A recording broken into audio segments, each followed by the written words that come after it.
Bagaimana menyelesaikan konflik dalam pernikahan? Saya mau mengemukakan bahwa konflik itu adalah sifat dasar manusia. Nah ini, Bapak Ibu, ini tidak bisa dipungkiri. Karena dosa, kita ini memiliki sifat dasar konflik. Kalau kita membaca dalam Kejadian pasal 3 ayat yang ke-16, maka di situ ada konflik yang sangat luar biasa. Konflik itu terjadi sejak kejatuhan manusia pertama. Coba kita membaca itu, Kejadian pasal 3 ayat yang ke-16. Ini awal mula konflik karena dosa. Ya, firman-Nya pada perempuan itu, susah payahmu waktu mengandung akan kubuat sangat banyak. Dengan kesakitan engkau akan melahirkan anakmu, namun engkau akan berahi kepada suamimu dan ia akan berkuasa atasmu. Jadi setelah kejatuhan ini terjadi konflik antara suami istri. Dikatakan istri akan birahi kepada suaminya dan suami akan berkuasa atas istrinya. Tapi tunggu dulu, jangan berpikir birahi dalam pengertian yang seperti itu ya. Birahi itu adalah keinginan untuk mendominasi. Kita bisa lihat itu dalam terjemahan bahasa Inggrisnya ya. Dikatakan seperti ini. I will make your pains in childbearing very fair.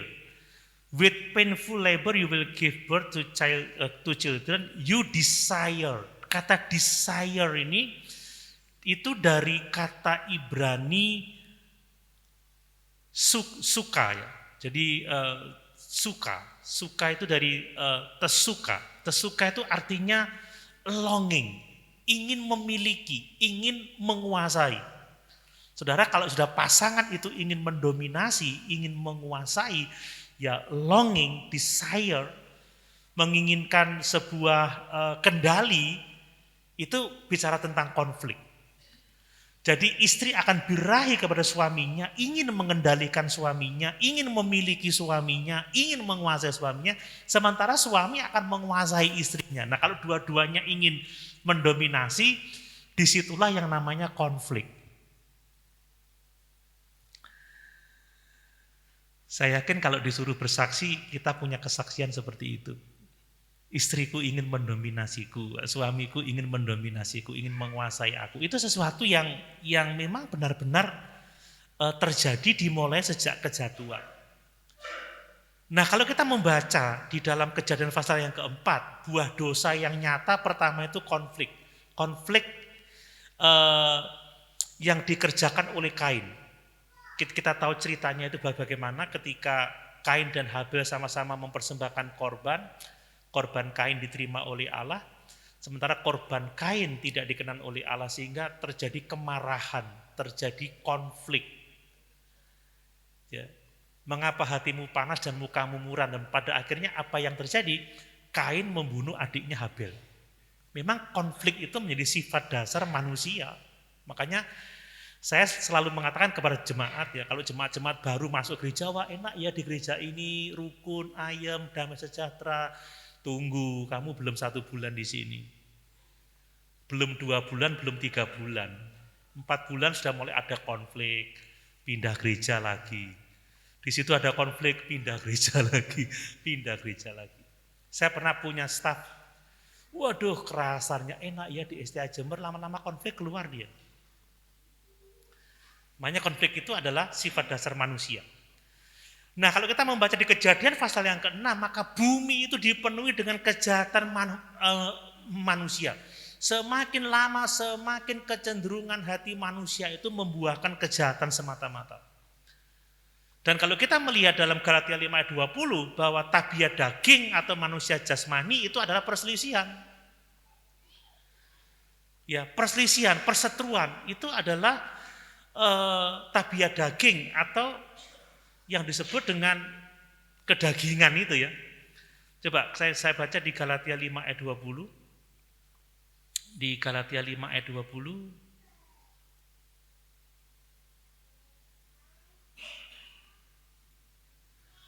Oke, jadi ada penyembahan berhala, ada sihir, ada perseteruan, ada perselisihan.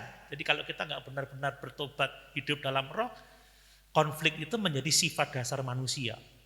Perselisihan. Nah ini yang harus menjadi perhatian kita. Konflik itu adalah sifat dasar dari manusia. Nah, yang selanjutnya perhatikan bahwa bagaimana seharusnya kita mengembangkan sikap yang benar terhadap konflik. Ya, ada konflik antara suami istri, orang tua anak, ya menantu dengan mertua, gembala dengan jemaat, ya pendeta dengan pendeta, ada banyak konflik lah. Tapi kita fokus pada pernikahan ya. Ketika kita menghadapi konflik, maka sikap yang benar yang diharapkan oleh firman Tuhan adalah kita harus menerima konflik itu sebagai alat Tuhan untuk menguji iman kita. Jadi kita tidak akan mengerti sejauh mana sih kita ini beriman kepada Tuhan sebelum kita benar-benar menghadapi konflik. Apakah kita benar-benar mau taat kepada firman Allah untuk tidak marah, untuk tidak mengatakan kata-kata yang kasar, untuk kita percaya pada pemeliharaan Allah, atau kita lebih cenderung untuk marah dan coba ingin menangani konflik dengan cara kita sendiri, dengan kemauan kita sendiri. Jadi konflik itu sebenarnya menguji kita sejauh mana kita ini percaya kepada Allah. Ingat kata Paulus dalam Roma pasal yang ke-8. Janganlah balas jahat dengan kejahatan. Berilah tumpangan, berikanlah makan, minum orang-orang yang membenci kamu. Kata Tuhan Yesus, kalau ditampar pipi kiri, berikan pipi kananmu. Jadi masalah yang kita hadapi baik dalam rumah tangga, dalam pelayanan, dimanapun juga, itu menguji iman kita. Saya ini akan mentaati Tuhan atau saya akan menuruti keinginan saya sendiri? Saya pernah tergoda itu di diskusi, saya pernah jebol juga. Saya pernah mengatakan orang gak konsisten, tebang pilih, saya katakan orang bebal. Ya memang kondisinya seperti itu, tetapi kemarahan saya menjadi dosa ketika saya meladeni konflik itu. Ternyata saya lebih mentaati keinginan saya daripada saya mentaati Tuhan. Wah, banyak pergumulan ya. Kadang-kadang kita terpancing menjadi emosi, menjadi marah. Makanya konflik itu alat Tuhan untuk menguji iman kita. Apakah kita sungguh-sungguh percaya bahwa Tuhan turut bekerja di dalam segala sesuatu untuk mendatangkan kebaikan bagi kita, bahwa Tuhan akan melakukan kebaikan di balik semua persoalan ini, bahwa Dia yang mengendalikan situasi hidup kita, stres kita, masalah kita, beban kita, dan bahwa saya harus lebih memilih taat kepada Tuhan untuk sabar, untuk mengucap syukur, untuk mengampuni, untuk tetap melakukan kebaikan, itu menguji iman kita. Seperti kesaksian tadi, kalau nggak beriman, kamu jual, aku beli. Memangnya aku takut. Kalau kamu bisa berbuat jahat, saya bisa lebih jahat daripada kamu. Kan begitu ada orang. Berarti kita nggak beriman sama Yesus, nggak beriman sama firman-Nya. Nah kemudian yang kedua, konflik itu mengungkapkan dosa di dalam hati kita. Mengapa orang marah? Mengapa orang kecewa? Mengapa orang mengatakan sesuatu yang jahat kepada kita? Tentunya tidak ada asap kalau tidak ada api. Apa yang salah dengan diri saya? Kenapa istri saya menjadi begitu cemberut? Kenapa dia tidak menghormati saya? Kenapa dia tidak tunduk sama saya? Ada apa dengan saya? Nah ini mengungkapkan dosa. Oh ternyata saya belum mengasihi pasangan saya seperti Kristus mengasihi jemaatnya. Ternyata saya mendominasi. Ternyata saya egois. Kita tidak bisa menuntut istri untuk tunduk kepada suami, sementara suami tidak mengasihi Kristus seperti mengasihi jemaat. Saya mau tanya, lebih gampang tunduk atau lebih gampang mengasihi? Lebih susah mengasihi atau lebih susah tunduk? Lebih susah mengasihi. Saudara, Karena mengasihi itu harus mengasihi seperti Kristus mengasihi jemaat dengan pengorbanan, dengan tujuan yang baik, mengasihi tanpa pamrih. Saudara, kalau orang dikasihi tunduk taat itu gampang, tapi kalau orang tidak dikasihi susah mau tunduk.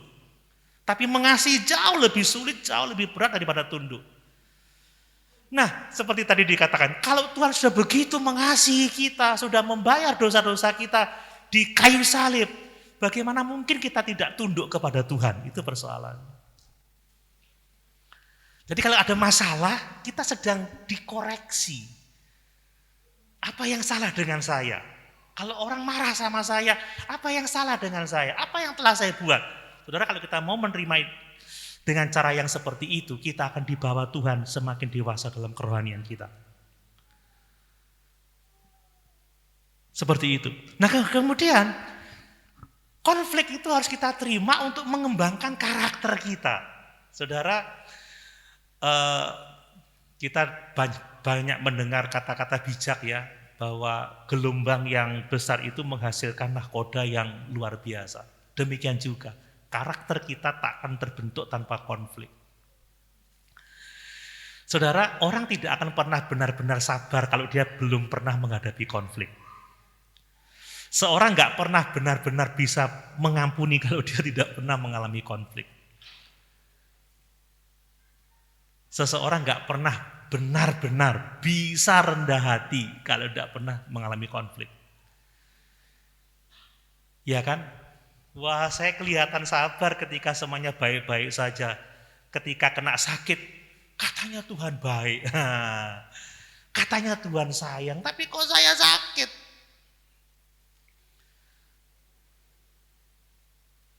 Saya punya satu buku yang sangat bagus, Tuesday with Maury. Maury itu seorang dosen teologi. Dia seorang yang mengasihi Tuhan tetapi dia terkena kanker. Ya. Itu kan konflik dengan Tuhan kan itu. Tapi justru karena kankernya itu dia menjadi orang yang berkarakter. Dia tidak menggerutu, dia tidak bersungut-sungut, tapi dia memuliakan Tuhan dan dia setia mengajarkan Injil setiap hari. Selasa di rumahnya, bayangin, tidak menyerah dia. Jadi mari kita menerima konflik sebagai alat Tuhan untuk mengembangkan karakter kita. Dan yang berikutnya, konflik itu seharusnya kita terima sebagai cara Tuhan untuk mendekatkan kita pada Dia. Saudara, kalau ada konflik berdoa atau kalau ada masalah ya, ada konflik ya duduk di kaki Tuhan ya, berdoa ya, minta pertolongan Tuhan. Semakin kita bertanya Tuhan, apa kehendak-Mu atas masalah ini? Apa yang Tuhan sedang kerjakan sesungguhnya? Apa yang Tuhan mau dari diri saya? Apa yang Tuhan mau untuk orang itu? Apa yang Tuhan mau untuk keluarga saya, untuk istri saya, untuk anak-anak saya, untuk saya sendiri? Konflik membuat kita menggali isi Alkitab, kan begitu? Mempelajari Alkitab dengan sungguh-sungguh. Jadi sekali lagi, iman kita tidak teruji tanpa konflik. Kita tidak akan mengenal dosa-dosa, kebersalahan kita tanpa konflik. Kita nggak akan bisa mengembangkan karakter Kristus tanpa konflik. Dan kita tidak akan bisa dekat, sungguh-sungguh dekat dengan Allah tanpa konflik. Orang kalau baik-baik saja lupa Tuhan, saudara. Tapi kalau sudah dalam permasalahan, Yesus tolong saya. Makanya, kenapa sih kita kok seringkali diberi kesusahan supaya berseru-seru kepada nama Tuhan? Saya suka membaca Roma 5 ayat 3-5. Kita harus bermegah pada kesengsaraan kita. Roma pasal 5 ayat 3-5. Perhatikan itu. Dan bukan hanya itu saja, kita malah bermegah juga dalam kesengsaraan kita. Karena kita tahu bahwa kesengsaraan itu menimbulkan ketekunan, dan ketekunan menimbulkan tahan uji, dan tahan uji menimbulkan pengharapan. Dan pengharapan tidak mengecewakan karena kasih Allah telah dicurahkan di dalam hati kita oleh Roh Kudus yang telah dikaruniakan kepada kita. Bapak Ibu kalau ada masalah bisa terima kasih Yesus. Terima kasih Tuhan, saya mendapat masalah ini. Terima kasih saya disolimi, terima kasih. Karena dengan itu saya akan tekun dalam doa, tekun dalam iman, tekun dalam kebaikan. Saya akan jadi orang yang tahan uji. Kalau sudah tahan uji, ada pengharapan. Pengharapan apa? Diberi hak penuh untuk memasuki kerajaan Allah. Banyak orang-orang yang salah memahami tentang keselamatan. Keselamatan memang kasih karunia, memang hanya oleh iman. Tapi iman yang menyelamatkan membutuhkan perjuangan hidup dalam kekudusan. Kita harus memastikan tentang ketekunan iman kita. Tanpa kita memastikan ketekunan iman kita, jangan harap kita lenggang kangkung masuk surga loh ya. Betul kata Bapak tadi itu, saya senang sekali dengarnya. Kalau nggak berjuang sampai akhir, bukan berarti keselamatan itu karena perbuatan baik kita, tetapi bagaimana sikap kita terhadap Yesus, bagaimana sikap kita terhadap keselamatan, bagaimana sikap kita terhadap firman Allah, sikap kita terhadap semua pekerjaan Tuhan yang dikerjakan dalam kehidupan kita. Banyak orang yang nggak sungguh-sungguh percaya, nggak sungguh-sungguh taat, nggak sungguh-sungguh bertobat, nggak sungguh-sungguh menjalankan kehendak Tuhan. Itu bukan soal berjuang dengan perbuatan baik, tetapi bagaimana kita menyikapi Yesus, merespon firman. Seperti tadi Pak Joni katakan, kalau dulu merespon firman orang maju rame-rame ke depan minta didoakan, sekarang mau minta amin aja pendetanya melas-melas. Minta amin dong, amin. Kok cuma pelan, amin lagi boleh, amin lagi boleh, amin. Kalau dulu tidak diminta amin, amin, gitu kan begitu. Karena sikap terhadap Yesus sudah tidak seperti yang seharusnya. Gitu. Sekarang orang kalau ke gereja minta ampun. Memang itu krisis ya. Jadi melihat kita bisa mengetahui sebenarnya kedewasaan rohani seseorang bukan saat dia ada di gedung gereja seperti sekarang ini. Tapi saat dia ada di rumah, ada di lingkungan kerja, ada di lingkungan masyarakat, baru kita tahu siapa sebenarnya dia. Gitu. Kalau di sini saya kelihatan hebat, tapi coba tanya istri saya. Lain ceritanya. Baik, Yakobus 1 ayat 2 sampai 4 ini sama. Tentang ketekunan, menganggap penderitaan sebagai kebahagiaan. Yakobus 1 ayat 2. Perhatikan itu. Saudara-saudaraku, anggaplah sebagai suatu kebahagiaan apabila kamu jatuh ke dalam berbagai-bagai pencobaan. Sebab kamu tahu bahwa ujian terhadap imanmu itu menghasilkan ketekunan. Dan biarkanlah ketekunan itu memperoleh buah yang matang, supaya kamu menjadi sempurna dan utuh dan tak kekurangan suatu apapun. Jadi harus punya respon yang benar. Tuhan itu tidak akan menyia-nyiakan penderitaan kita, termasuk konflik kita dalam pernikahan, konflik kita dalam jemaat, konflik kita dimanapun juga. Tuhan mau menggunakan konflik itu untuk membangun kita, supaya kita menjadi serupa dengan gambaran anaknya, menjadi serupa dengan Yesus. Kita kenal sekali Roma 8 ayat 28 sampai 29. Kita tahu sekarang bahwa Allah turut bekerja di dalam segala sesuatu untuk mendatangkan kebaikan bagi mereka yang mengasihi Dia, bagi mereka yang terpanggil sesuai dengan rencananya. Amin. Menjadi serupa dengan gambaran anaknya. Tuhan nggak akan nyanyiakan itu. Wah, dulu teman-teman saya SMA lihat saya itu suka mutung ya. Pokoknya nggak bisa lah tahan. Tapi sekarang beda. Lah kamu kok lain sekarang ya. Saya udah melalui begitu banyak pergumulan. Salah satu teman saya telepon saya. Don, kok sekarang kamu ngomongnya lain ya? Kok renyah ya? Kok nggak seperti dulu ya? Nggak ada ngomongnya, kaku katanya. Pendeta kalau nggak renyah ngomongnya nggak laku, nggak bercanda. Jadi Tuhan tidak akan pernah Jadi tujuan akhir kita ketika menghadapi konflik adalah supaya kita jadi seperti Yesus. supaya kita jadi seperti Yesus. Tanpa konflik kita tidak akan sampai pada tahap itu.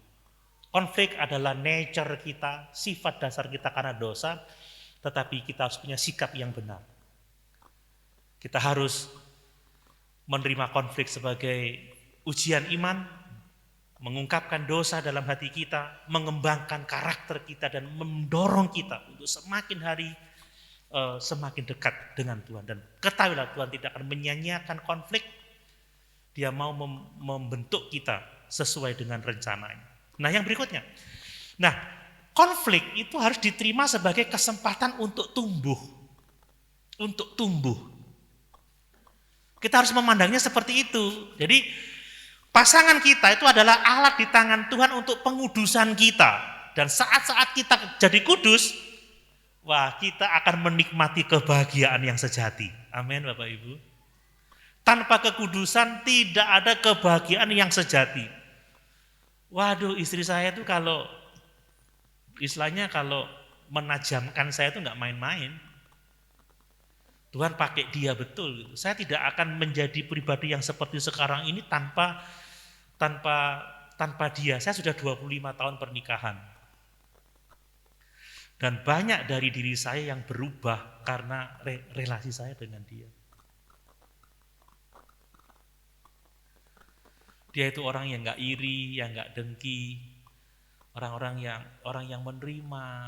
Dia,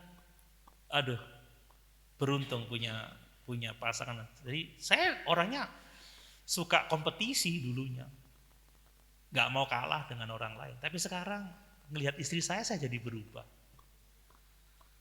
Gitu. Saya dulu orangnya kalau sudah maunya gini harus begini saya. Saya nggak takut. Tapi sekarang saya mikir ini kehendak Tuhan atau bukan, kan begitu.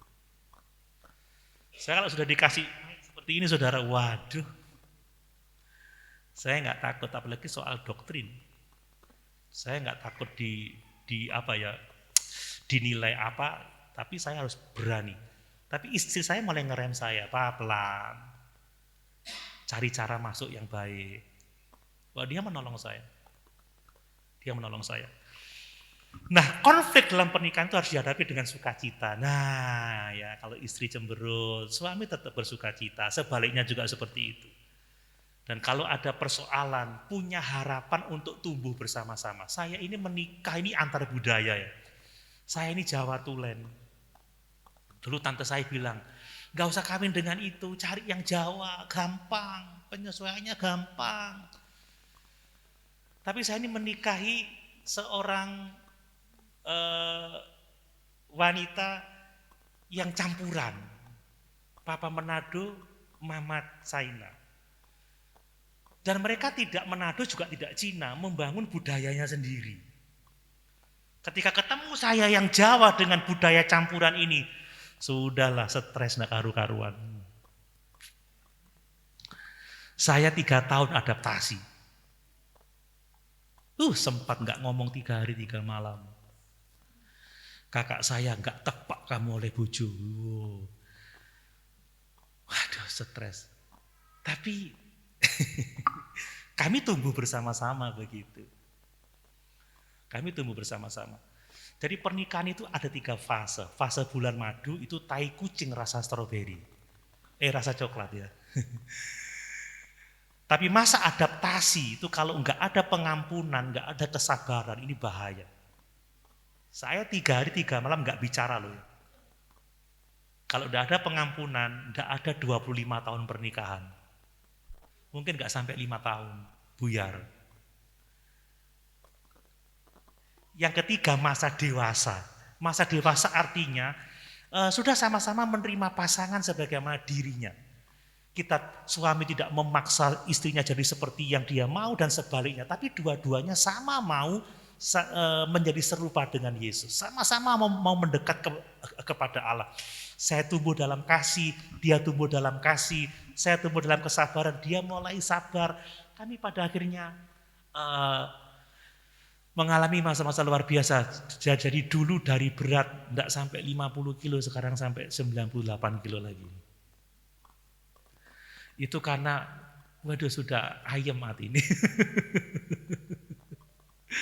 Saya sudah dalam tahap pernikahan yang dewasa, pokoknya sudah baiklah. Ada konflik sedikit, sebentar hilang sudah, oh itu istriku, enggak gitu, bukan istriku. Tapi kami terus berkembang, terus bertumbuh, terus bertumbuh. Saya tidak malu mengatakan ini, karena itu realitas. Sekali lagi, enggak ada pernikahan yang sempurna. Tapi kalau kita mau mentaati firman, menerapkan kehendak Allah, kita bisa mendapatkan pernikahan yang sehat dan bahagia. Nah, kemudian konflik itu akan menjadikan kita pribadi yang tekun ya. Maksudnya tekun apa? Tekun dalam Tuhan, tekun dalam iman, tekun dalam kebaikan. Saudara, kalau kita ini percaya dalam keadaan baik-baik saja, semua orang bisa. Tapi percaya dalam pergumulan, itu yang gak gampang. Mengasihi dalam keadaan baik-baik saja, semua orang bisa. Tapi mengasihi istri yang menimbulkan masalah, itu enggak biasa. Ya betul. Ya mengasihi suami yang, itu dia.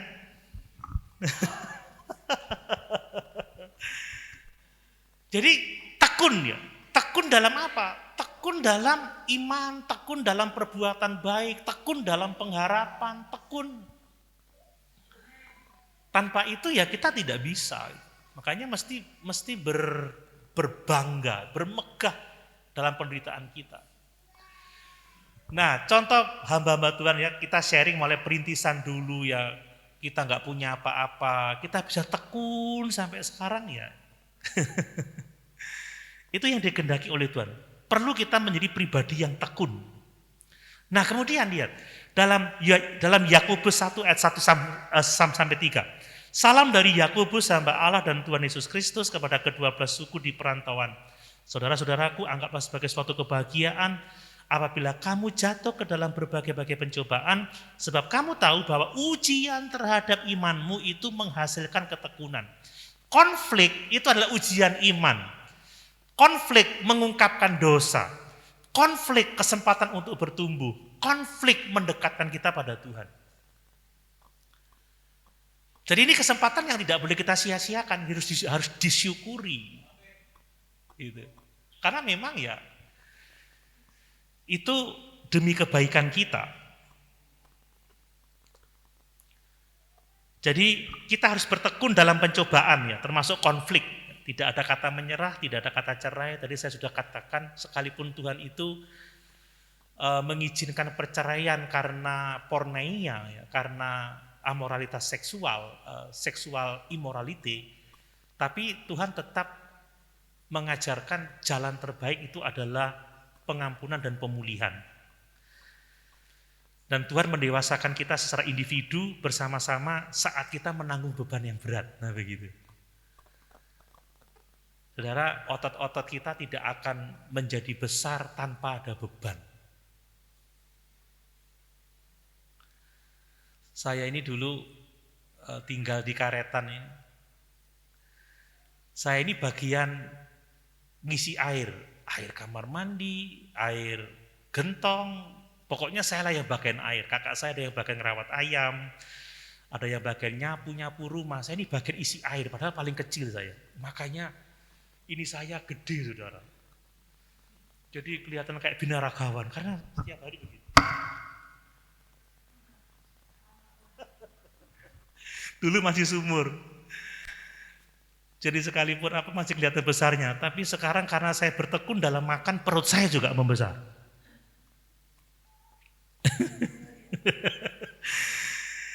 Jadi ketika konflik kita lebih mempercayai Tuhan. Bagaimana kita bisa mengembangkan rasa damai ketika dalam masalah? Bapak Ibu, kalau kita menghadapi konflik terus tidak ada rasa damai, kita udah kalah perang. Kalau kita perang dan merasa takut, kita sudah kalah perang. Sekalipun ada konflik dengan pihak manapun juga, tetaplah tidur pules. Amin. Jangan sampai nggak bisa tidur, jangan sampai stres itu.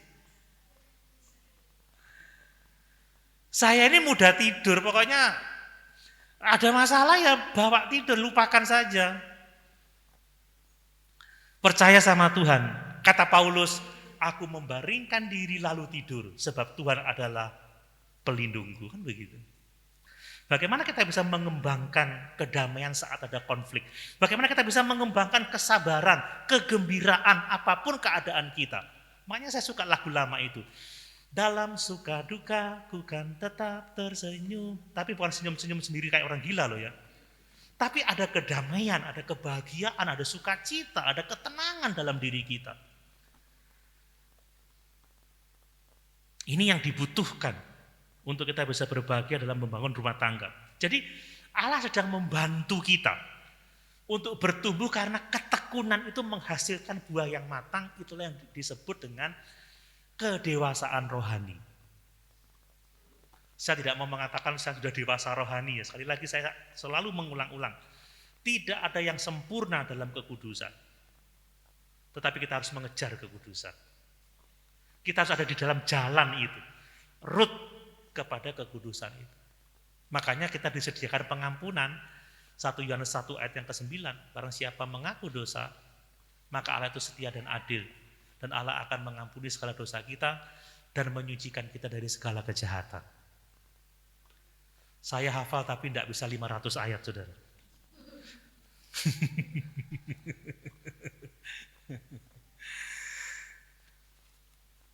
Oke. Baik. Yang berikutnya, konflik itu harus menjadikan kita pribadi yang tetap setia menabur benih yang baik. Apa yang kita tabur? Ya kebaikan, kesabaran, keramahan, kelemah lembutan. Karena apa yang ditabur orang itu juga yang akan dituainya. Saudara harus ingat hukum tabur tuai. Kalau saudara menghadapi perlakuan yang buruk dari pasangan, tabur yang baik. Ingat 1 Petrus pasal yang ketiga, hei istri-istri, ya, tunduklah kepada suamimu, apalagi yang tidak seiman, hendaklah dandananmu adalah roh kelemah lembutan, kerendahan hati, yang tidak membalas, yang tidak melawan kata-kata dengan kata-kata, tetapi yang dengan sabar mendoakan, supaya dengan kesalehanmu, suamimu dapat dimenangkan. Jadi kalau orang memperlakukan kita dengan buruk, tabur yang baik, tabur kebaikan, kata-kata yang baik, dorongan, harapan. Kalau kita menabur benih yang positif, ya kita akan menuai yang positif.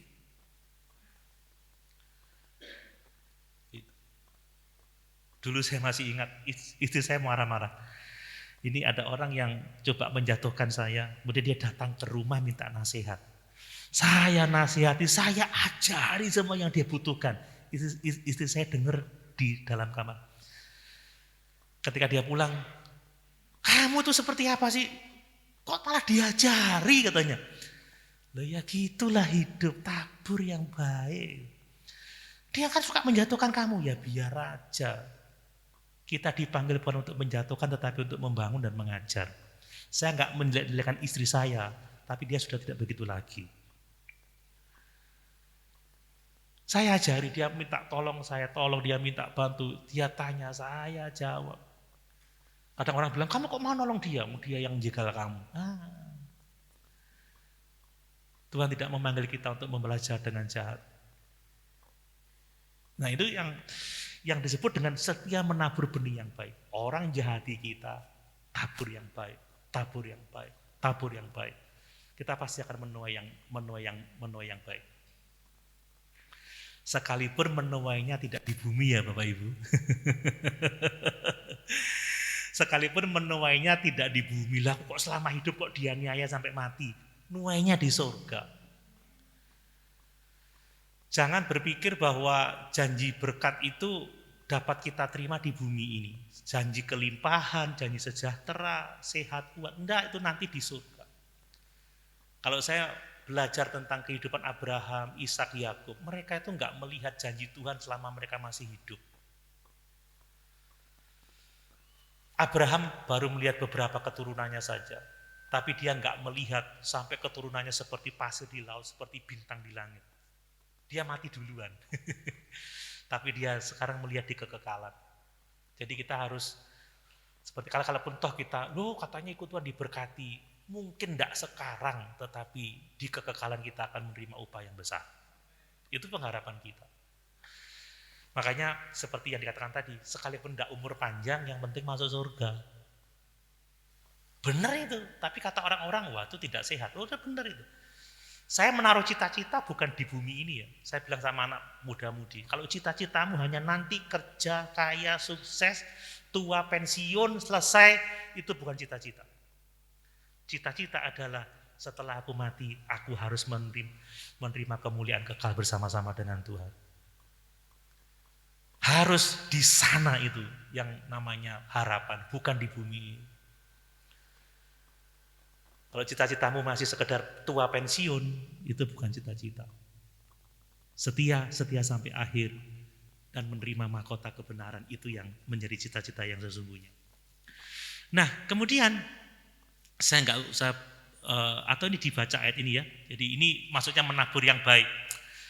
Dalam Roma 12 itu ayat 19 sampai 21. Saudara-saudaraku yang kekasih, janganlah kamu sendiri menuntut pembalasan ya, tetapi berilah tempat kepada murka Allah. Sebab ada tertulis, pembalasan itu adalah hakku, akulah yang akan menuntut pembalasan, firman Tuhan. Tetapi ini menabur yang baik. Jika seterumu lapar, berilah dia makan. Jika ia haus, berilah dia minum. Dengan berbuat demikian, kamu menumpukkan bara api di atas kepalanya. Janganlah kamu kalah terhadap kejahatan, tetapi kalahkanlah kejahatan dengan kebaikan. Suami istri setia menabur yang baik. Galatia 6 ayat 6, kita tahu itu, jangan jemu-jemu berbuat baik, ya. Sering terus menasihati. Yang berikutnya ya, ini untuk jemaat, juga untuk kita ya, menemui konselor Kristen. Sekalipun pendeta, saudara, kita butuh pendeta yang lebih senior yang bisa menasihati kita. Amin. Jadi, jangan malu ya, kalau saya ada masalah ya, saya datang kepada orang tua, orang-orang yang memang hidupnya benar, karena dengan nasihat mereka kita bisa mengatasi konflik, menemui konselor. Ada orang-orang yang memang dikaruniai untuk menjadi konselor. Tidak semuanya pandai berkhotbah, tapi ada orang yang kalau menasihati itu, waduh, luar biasa. Dan itu menjadi sangat-sangat penting.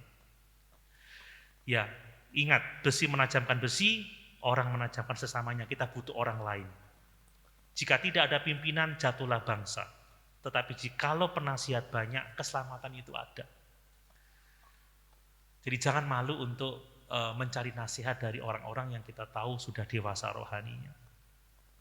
Nah, kemudian kita perlu datang kepada firman Tuhan.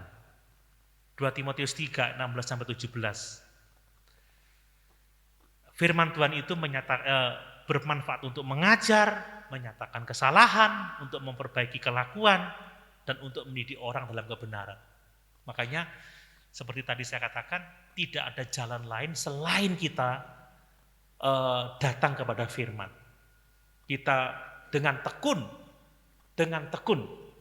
ya, kita mau menerapkan hikmat Allah, firman Allah dalam kehidupan kita. Yang selanjutnya adalah konflik harus segera diselesaikan. Amin, Bapak Ibu.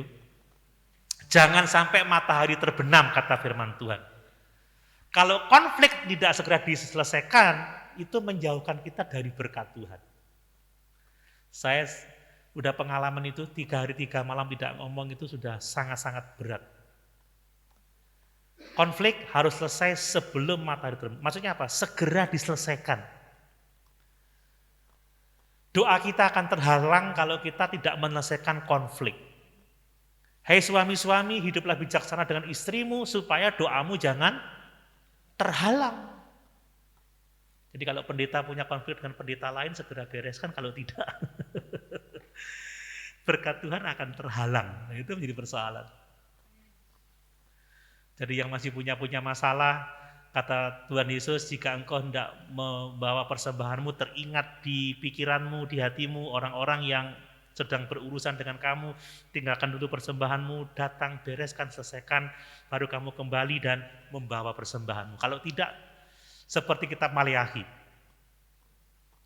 aku muak melihat ibadah-ibadahmu, aku muak melihat upacaramu, semuanya menjadi beban bagi aku.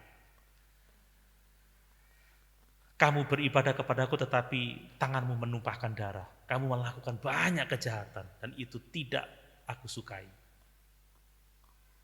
Jadi kata Yohanes, Rasul Yohanes, barang siapa mengaku hidup di dalam terang, beroleh persekutuan dengan Tuhan tetapi membenci sesamanya, sesungguhnya dia masih hidup di dalam kegelapan. Makanya dikatakan hati-hati dengan Tuhan, jangan main-main dengan Tuhan.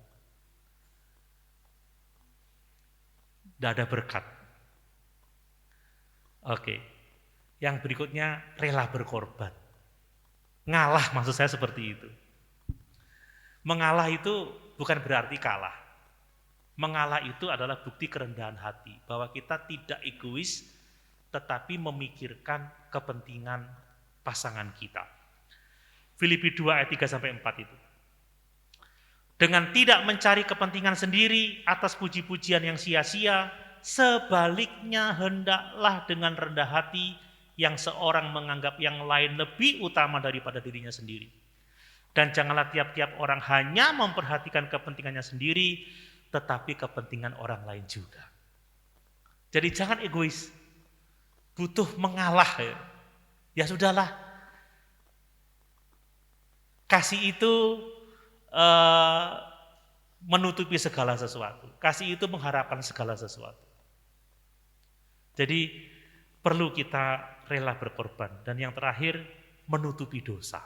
Nah ini kadang-kadang tidak semua orang setuju ya, tapi saya berpikiran seperti ini.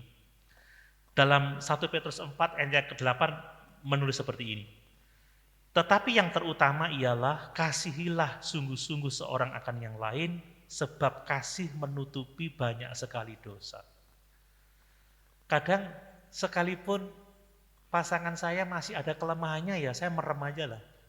Udahlah saya anggap sudahlah. Sudah saya terima. Tidak lagi dipersoalkan. Tetapi bukan soal ajaran sehat dan bukan soal amoralitas loh ya.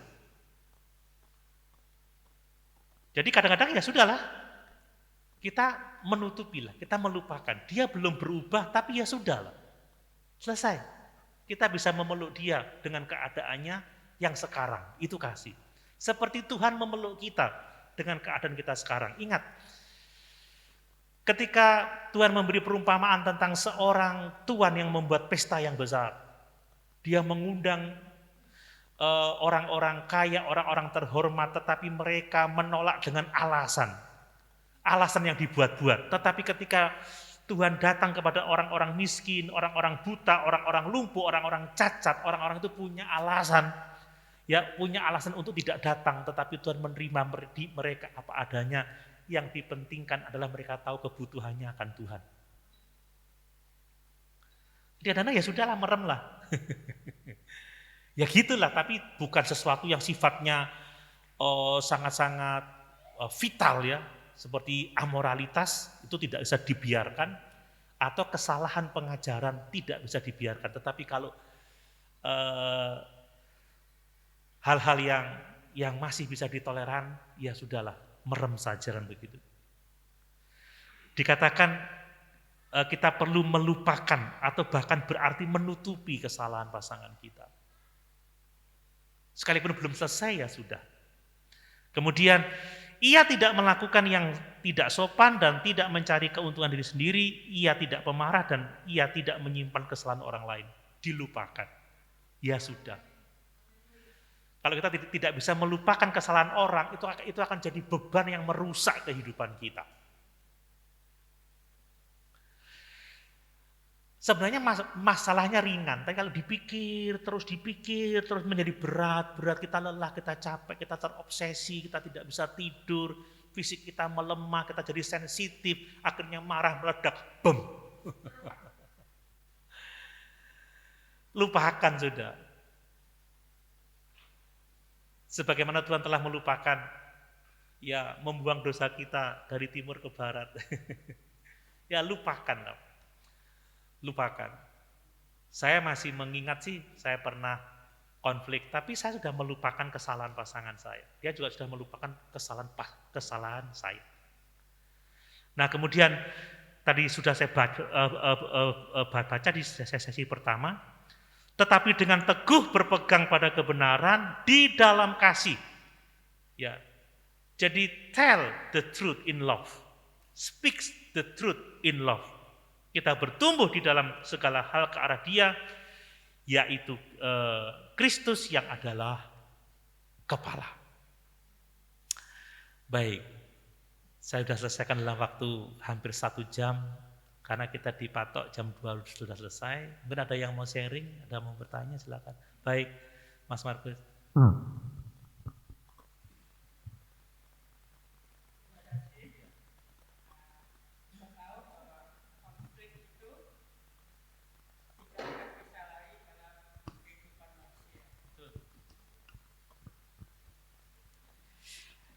Begini, ada suami istri, hidupnya sangat bahagia dan hidupnya sangat sederhana.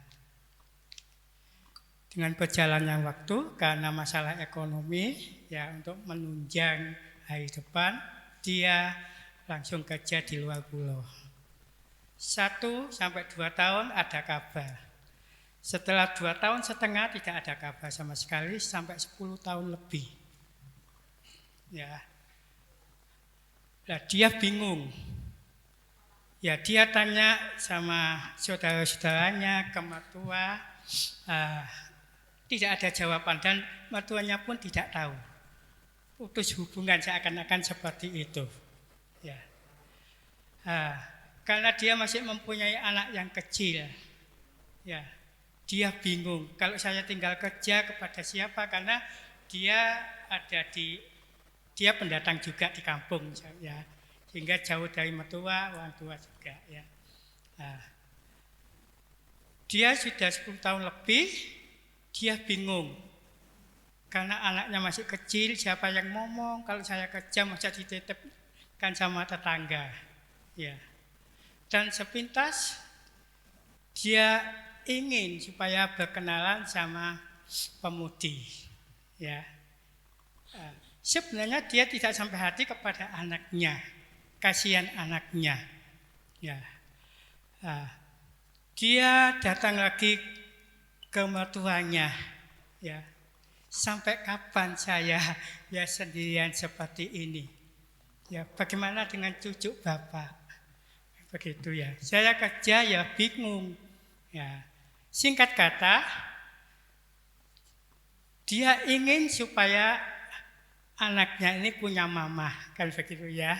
Nah, supaya gimana kita tidak tahu, ya.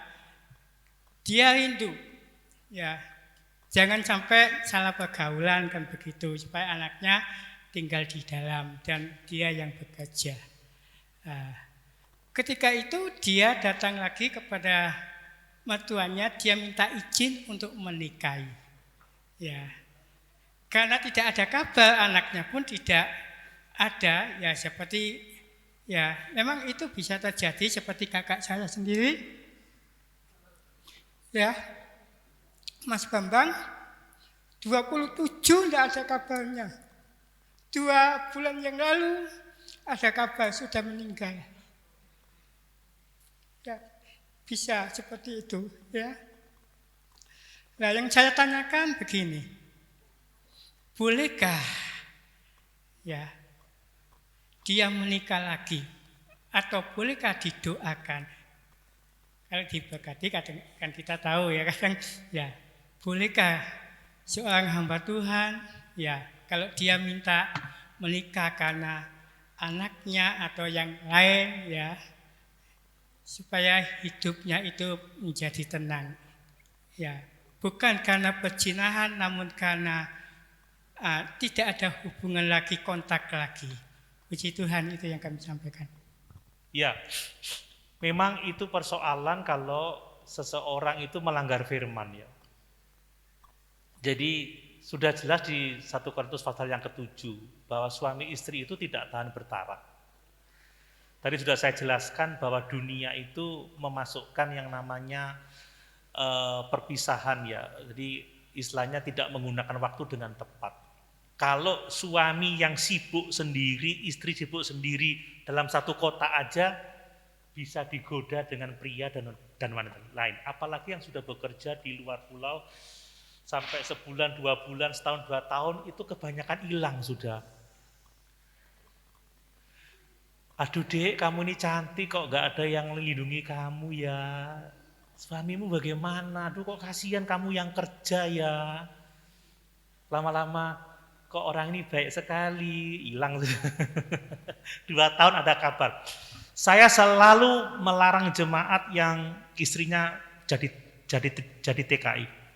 Ada yang nurut, ada yang tidak. Ada yang tidak nurut sampai ini suaminya kerja di Jepang. 1 tahun pertama masih ada gaji, masih ada uang, 2 tahun, 3 tahun sudah punya istri lagi di sana. Sampai dia stres dan akhirnya overdosis dan mati. Dan itu persoalan. Masa sih Tuhan tidak bisa memelihara kita di Indonesia ini? Itu persoalannya. Kalau toh mau keluar negeri, dua-dualah keluar negeri. Ini satu ada baru menikah, saya yang menikahkan. Beberapa waktu kemudian dua-duanya cari visa ke Amerika. Satu lolos, satu tidak. Ya udah kok kamu berangkat dulu. Bukan. Ya udah nih kamu berangkat dulu. Suami tunggu di sini. 2 tahun udah punya suami di sana. Jadi memang itu tidak bisa. Kalau kita melanggar firman Tuhan, suami istri harus maksimal kalau pendeta itu 3 bulan, itu yang saya pelajari. Jemaat maksimal 1 bulan. Nah lalu bagaimana kalau sudah terpisah dengan jarak waktu, apakah boleh menikah lagi? Jawabannya yaitu yang masih ada banyak perdebatan. Di dalam Matius pasal 19 ayat yang ke-6, Matius pasal 19 ayat yang ke-9. Tetapi aku berkata kepadamu, barang siapa menceraikan istrinya kecuali karena zina, lalu kawin dengan perempuan lain, ia berbuat zina. Nah, kata zina itu dari bahasa Yunani porneia. Porneia itu artinya unfulfilledness in marriage, sudah tidak setia pada pernikahannya. Dan itu bisa dalam bentuk apapun juga. Nah, porneia itu artinya sexual immorality. Jadi itu adalah amoralitas seks. Nah, porneia itu artinya adalah hubungan seks di luar nikah. Jadi ketika seseorang sudah dikatakan porneia, dia sudah tidak setia pada pasangannya, dia bisa gonta-ganti pasangan dalam hubungan seks yang tidak sehat, dan dia mungkin bisa punya pasangan yang lain, itu porneia. Dan seseorang yang bercerai karena porneia itu diperbolehkan. Tetapi Tuhan tidak sedang membuka keran untuk perceraian, tapi dia sedang mempersempit. Sebab mengkategorikan seseorang porneia itu enggak gampang loh ya. Apakah dia benar-benar unfulfilledness? Kalau memang sudah 10 tahun enggak ngabari itu unfulfilledness. Apakah dia sudah punya pasangan lain? Nah, kita harus lihat apakah benar. Siapa tahu dia sudah meninggal dunia. Kalau udah meninggal dunia ya alhamdulillah kan begitu. Udah bisa kawin lagi. Sorry, bercanda. Jadi seperti itu. Jadi Tuhan tidak sedang membuka keran perceraian, tetapi sedang mempersempitnya. Karena untuk mengkategorikan orang porneia itu udah gampang. Nah, kemudian Tuhan juga tetap menasihatkan bahwa jalan terbaik dari konflik pernikahan adalah pengampunan dan pemulihan. Jadi sekalipun saya berpendapat bahwa Allah mengizinkan perceraian karena porneia, amoralitas seksual, unfulfilledness in marriage, tapi saya tidak menyarankan perceraian karena yang memuliakan Tuhan bukan perceraian, sebab dia membenci perceraian. Yang memuliakan Tuhan itu adalah pemulihan dan pengampunan. Tapi kalaupun toh terpaksa sudah terjadi perceraian yang benar ini boleh menikah. Manusia ya, kita menasihatkan yang paling baik, tapi sudah tidak tahan. Saya membaca sebuah buku, ini sebuah wanita yang dianiaya, yang nyawanya terancam. Suaminya mabuk-mabukan, main perempuan. Ya untuk keselamatan dia, ya dia pergi dari suaminya dong. Apakah kita rela mengorbankan seorang yang baik ini akan mati di tangan suaminya? Jelas tidak. Kalaupun dia terpaksa menceraikan suaminya, ya kita bisa terima. Karena Alkitab membenarkannya. Tetapi kalau ada pertobatan dari suaminya, dia menyesal, aku udah salah, Tuhan sudah menghukumku dengan dosaku, aku bertobat, aku tidak mau mengulanginya lagi. Maka seperti tadi saya katakan, tidak ada alasan untuk tidak mengampuni. Jadi kadang saya ini dipandang liberal, tapi saya tidak liberal saya. Tapi kalau memang kejadian memang sudah tidak bisa terelakkan, dan memang itu porneia betul, ya boleh.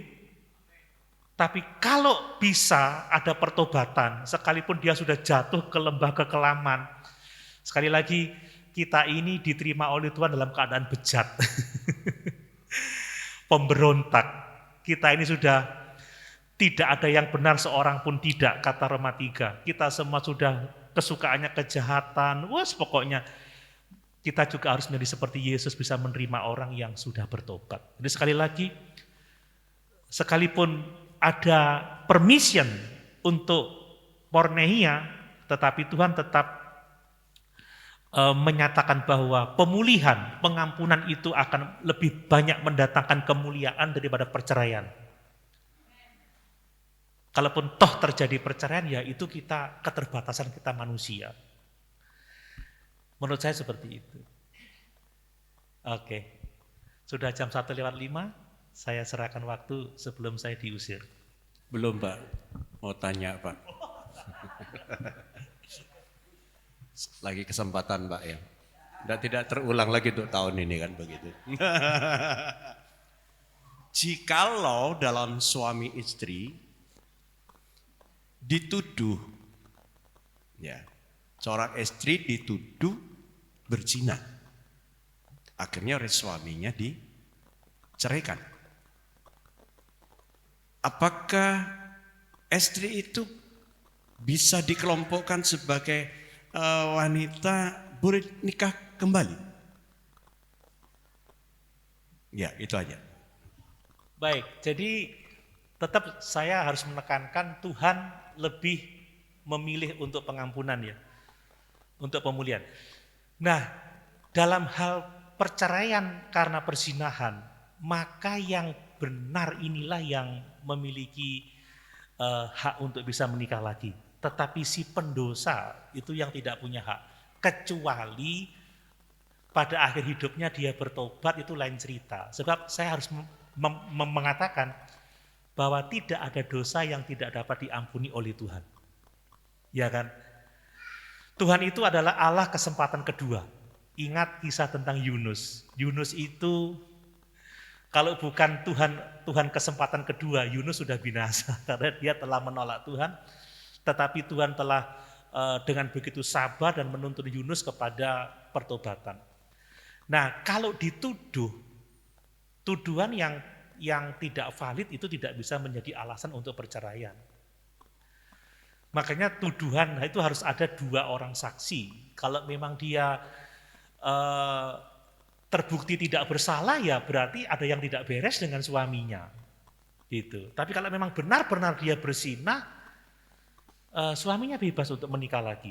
Tetapi kalau istrinya menyesal, istrinya bertobat dan dia mau komitmen untuk hidup baru, tidak ada alasan bagi suaminya untuk menceraikan istrinya. Seharusnya dia bisa mengampuni, karena itulah teladan Kristus gitu loh. Makanya ini counselingnya bukan, ya wis cerai aja. Oh, tidak seperti itu.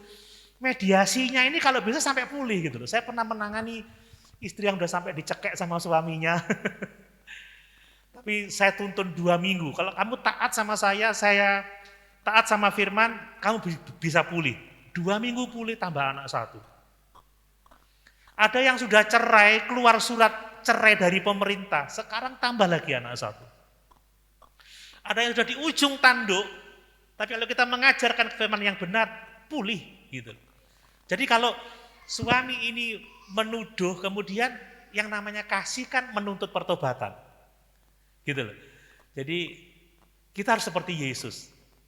Karena dia berkata barang siapa mengaku dosa atau siapa yang berbuat dosa, kita punya seorang pengantara pada Bapa. Dialah yang mendamaikan dosa kita, tidak hanya dosa kita saja tetapi juga dosa seluruh isi dunia. Jadi saya pikir perlu juga dicek motivasi dari suami ini. Karena seringkali suami punya kepentingan, sudah tidak tahan dengan istrinya, kemudian dia cari-cari alasan, pembenaran untuk mencarikan pasangannya, itu harus teliti. Kalau ngomong pastoral itu benar-benar tidak gampang. Saya pernah menikahkan kasus seperti itu, tapi saya datangi sampai ke pendetanya, sampai ke keluarganya, saya korban sampai ke desanya. Sampai memastikan bahwa pasangannya sudah punya istri lain, sudah punya anak yang lain, baru saya berani melakukan itu. Tapi kalau tidak, masih belum ada tanda-tanda yang jelas, jangan sekali-kali mengiyakan perceraian.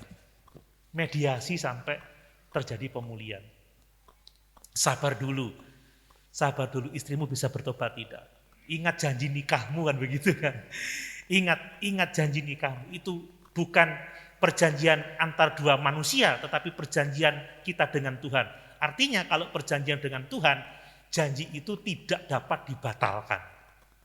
Itu pernikahan. Makanya kalau ngomong pastoral ya, waduh, itu tidak semudah yang dipikirkan. Makanya saya pernah khotbahkan waktu ulang tahun mertua saya itu, bagaimana sih jemaat itu harus melayani gembalanya.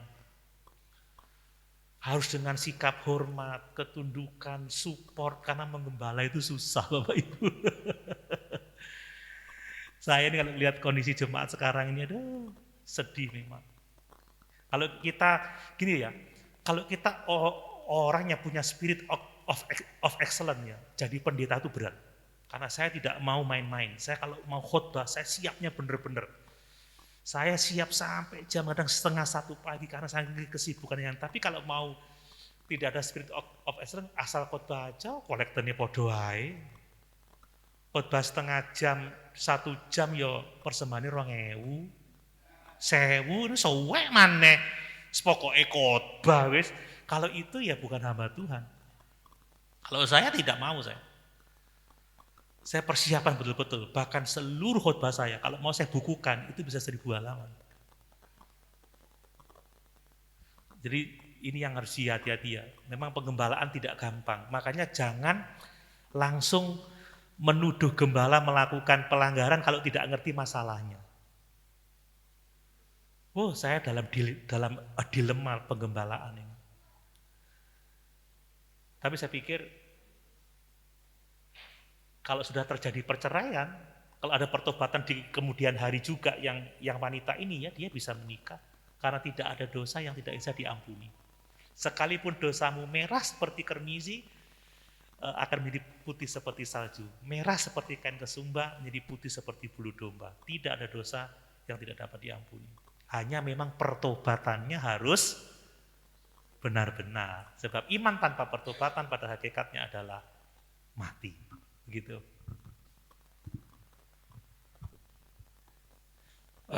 Karena jamnya Pak, kasihan kampung tengahnya Pak. Iya. Satu lagi. Masih berkemurahan hati. Saya minta semuanya berkemurahan hati ya.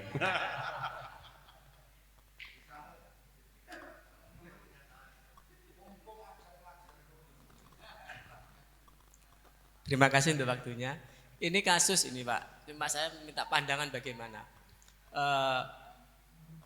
Ada ya suami istri gitu ya, tapi belum lama sebenarnya. Istrinya itu banyak bohong sama suaminya, sama keluarganya.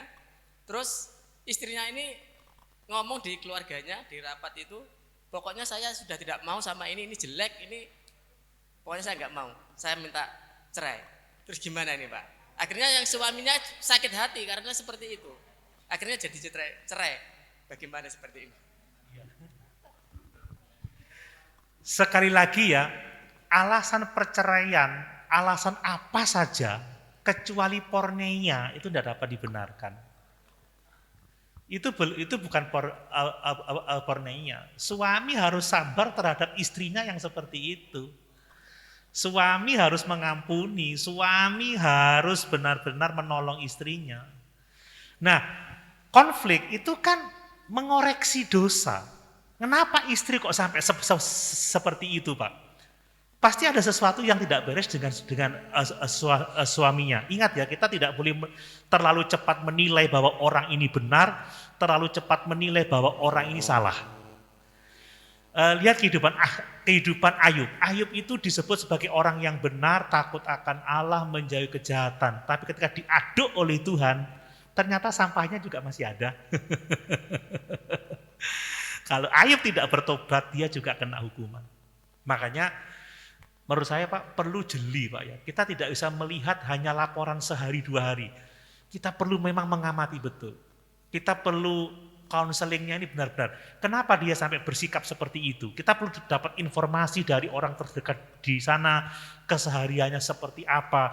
Itu kalau kita mau excellent dalam pelayanan. Kalau kita nggak mau sampai sejauh itu, kita bisa salah langkah. Ketika kita salah langkah, kita juga ikut-ikut berbuat dosa. Gitu. Kita harus jangan cepat-cepat menilai ini benar, menilai ini salah sebelum kita benar-benar mendapatkan fakta data yang akurat. Sebelum kita mendapatkan saksi yang benar-benar menyatakan bahwa ini salah atau bahwa ini benar. Kalau tidak, kita akan mencemari tangan kita dengan dosa. Sedapat-dapat mungkin katakan tidak. Kamu harus mengampuni, kamu harus bertobat, kamu harus bertobat. Harus itu. Kalau kita gampang-gampang aja, ya wes carain naik memang kurang ajar bojomu penipu. Waduh, kita akan mencemari tangan kita dengan dosa. Saya pikir itu Pak. Oh, satu kali lagi.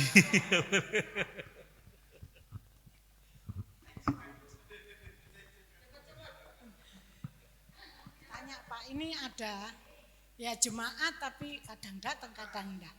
Nah istrinya ini sudah beberapa kali pergi pulang bawa anak. Tapi suami ini baik sekali, anak mulai bayi dirawat sampai besar. Terus ini baru-baru kumat lagi istrinya, pergi lagi. Terus Bawa anak lagi? belum ini. Oh, belum. Jadi anak 3 itu suami 3. Terus kemarin 1 minggu yang lalu ngadu di rumah. Begini sampai terus kita itu kebingungan dan yang kami tanyakan ini nasihatnya bagaimana? Sedangkan suami ya sudah terbuka ngomong begini oh macam-macam bla bla bla. Tapi kelihatannya masih berat ini suami. Jadi walaupun pulang bawa anak diterima. Ini anaknya sudah masuk SD kelas 1. Ini kumat lagi. Ada 2 minggu lagi. Terus cara nasihat kami sebagai gembala itu bagaimana terhadap suaminya. Kalau istrinya sudah seperti ini memang kelihatannya suaminya ini masih tetap berat. Pak. Masih mau mempertahankan? Masih mau mempertahankan. Terus kemarin maaf, namanya walaupun pendeta manusia, terus Pak Karel bilang, wes tinggalan. Terus aku mumet kadang aku pusing. Terus pulang saya, papa kok nasihatin ngono lha wedok seperti itu berulang-ulang kali seperti itu gitu. Jadi kalau sudah pulang dia di rumah kelihatannya aman-aman saja, terus dia bisa kumpul perhiasan lari lagi pergi. Nanti kalau sudah habis kembali lagi sama istri. Jadi dia pergi itu ndak cari uang malah buang uang. Bagaimana Pak solusinya? Makasih. Ini pertanyaan terakhir tapi paling mumet.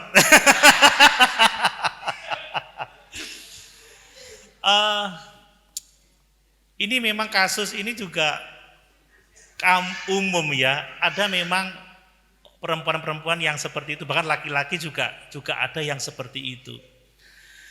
Kalau menurut saya, ya firman itu sifatnya mengoreksi, menegur, mengajar, menasihati. Jadi konseling Kristen itu bukan adaptif. Oh iya ini karena kamu kurang tegas suami, oh kamu enggak. Harusnya ya itu tadi kata Pak siapa tadi? Pak Paulus, bertobatlah kamu, ini kamu berdosa. Kalau kamu terus seperti ini, kamu tidak akan selamat. Dan kalau kamu mengulanginya lagi, tidak ada pintu terbuka buat kamu.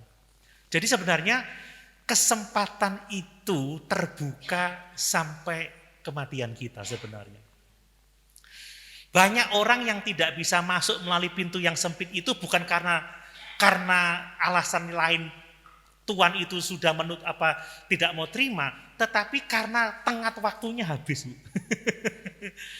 Kasih tahu kalau kamu terus begini, kamu mati, kamu tidak selamat. Gitu aja loh saya.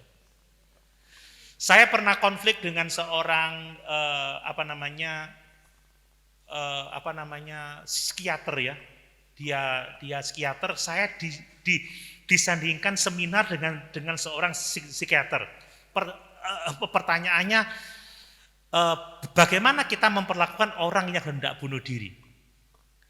Dokternya bilang, ya ditemani, dijauhkan barang-barang yang tajam, tali dijauhkan. Kalau Pak Pendeta bagaimana? Kalau saya katakan bertobat, sebab kalau kamu bunuh diri, kamu mati masuk neraka. Wih, kok kejeme Pak Pendeta? Saya nggak setuju dengan Pak Pendeta. Kamu nggak setuju dengan saya, kamu tidak setuju dengan Tuhan. Karena kata Paulus, berita pertobatan harus disampaikan di mana-mana. Bertobatlah kamu sebab kerajaan Allah sudah dekat. Jadi tegur aja. Kamu sedang berdosa, kamu melakukan hal yang sangat buruk, dan kalau kamu tidak bertobat, kamu nggak akan selamat. Oh.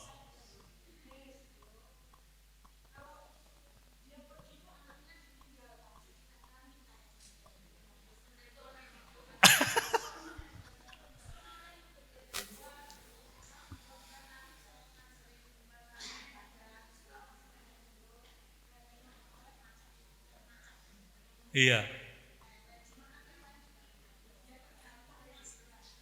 Ya tergantung.